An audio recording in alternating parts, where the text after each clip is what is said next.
Hello, my name's Keegan Hartslief, and I'll be pitching this idea to a restaurateur, somebody who owns venues, who has a low-level understanding of blockchain.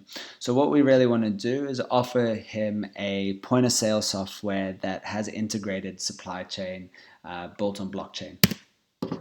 The problems that you'll face as a venue owner is the fact that you always are dealing with middlemen who control the price and are negotiating with you constantly for a cheaper product based on the volume you buy. And a lot of the time, you really don't know where those products are coming from. You really have to try and trust that wholesaler that they are giving you a premium product. The other fact is that we are completely disconnected from our data, and we do not have access to the supply chain. We don't see any of the information as it leaves a farmer all the way through to where it's packaged and stored and how long it's stored there, under what temperatures and the conditions it's in. And then we also don't know where the product is along that supply chain. We don't know if we're going to get our product this morning, this evening. It's really frustrating not having access to that data.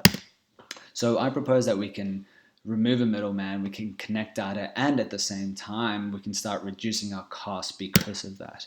Our vision is to build a point of sale, like I was saying before, that is integrated into blockchain. So if we use that point of sale software, we can place purchase orders, we can through the blockchain and buy products straight from a farmer, and then follow that through the supply chain and have access at any time to see where it is along the supply chain. Now, of course, we'll need other technologies along the process. We'll definitely need RFID chips as sensors to know the temperatures that produce is sent across. We'll need Internet of Things. We'll need tracking and location so we can see where the product is along the supply chain.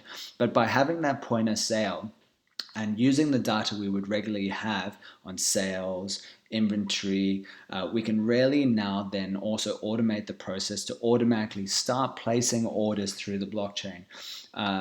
And of course, then it creates less friction points for you. There's more time that you can really focus on the venue and allow the point of sale to pull the data, extract it, and you utilize that data to make your venue as good and as profitable as possible.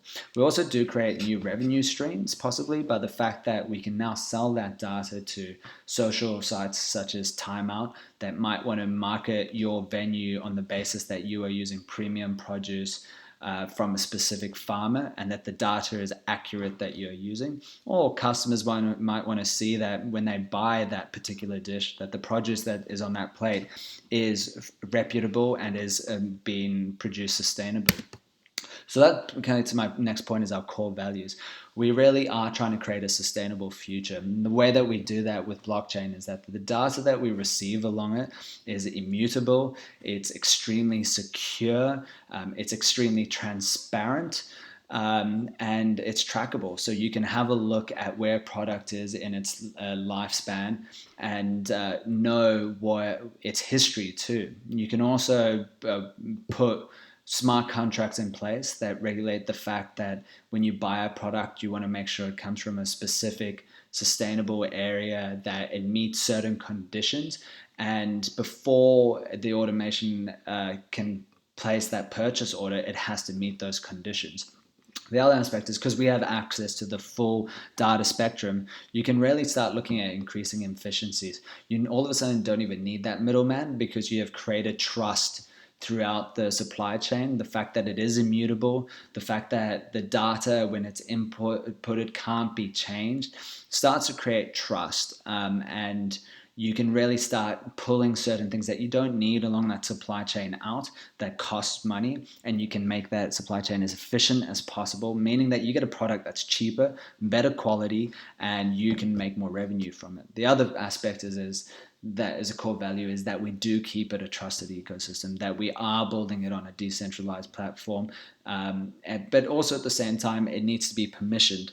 It needs to be controlled who has access to this data and make sure that only relevant parties have access to this data. So there are hurdles to adoption of this, and specifically one is technology. The fact that we are still in our infancy stages, that we're still building the infrastructure and the layout of what blockchains can do. There are only a few proof of concepts out there, and there's a few people implementing this new technology.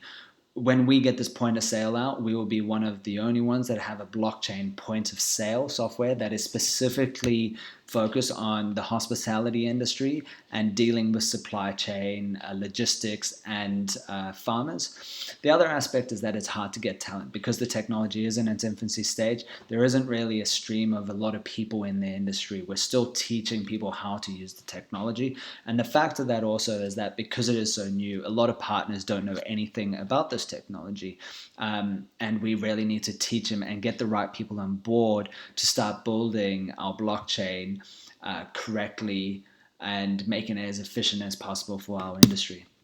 So to do that, we're going to build a blockchain integrated point of sale, which I've already said, but that is our proof of concept. If we can build a point of sale that is built on blockchain, we then have access to using it in a supply chain. So we'll start with that, and once we prove that proof of concept, we can bring more partners and stakeholders on board and start looking at a proof of concept of isolating a supply chain and testing it, working with one farmer, one logistics firm, and one restaurant, and making sure we can collect the data of that particular product through the supply chain onto the customer's end. And then we'll understand the technology we need, the Internet of Things, the RFID chips involved, and what points the data can be misstrued, like the inputs of that data. We need to make sure that it is quality data that is imported, that is truthful. So we can measure the success based on us actually achieving our core values and making sure that we do overcome our hurdles. But another aspect is that we do need to build KPIs. We do need to make sure that we are making sales. We are selling point of sale systems to venues that want to use it. We need to make sure that the product itself can be tracked along the supply chain, and we need to build KPIs around that so that when we meet them, we can measure our success. I'm looking forward to getting a product to you soon. Thank you. Bye.